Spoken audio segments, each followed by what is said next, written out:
చలపై చపలత్వానికి రారుండే వేడుక చూద్దాం సినిమా ఇబ్బందుల్లో పడింది. ఆ సినిమా ఆడియో ఫంక్షన్లో మహిళలపై చలపతిరావు చేసిన బుద్ధి తక్కువ వ్యాఖ్యలతో నాగార్జునకు కొత్త తలనొప్పులు స్టార్ట్ అయ్యాయి. చలపతిరావు కామెంట్స్ ను వీడియో సాక్షిగా ఖండించిన నాగ్ తనే దగ్గరుండి యూనిట్లో అందరి చేత ఖండనలు ట్వీట్ చేయించాడు. అసలు ఈ మొత్తం వివాదానికి కారణం సినిమాలో ఆ డైలాగేనంట.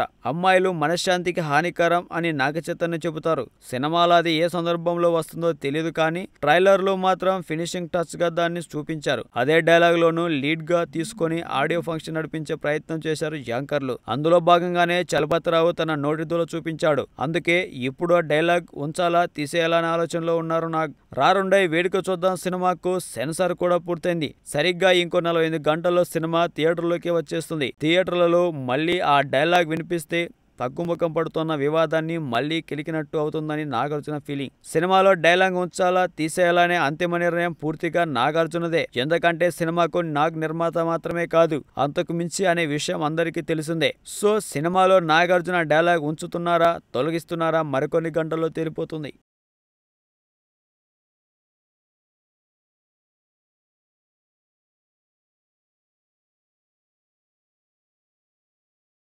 ఈ వీడియో మీకు నచ్చినట్లయితే సబ్స్క్రైబ్ చేయండి. ఫిలిమి స్టార్స్ బోలెడంత న్యూస్ బోల్డ్గా.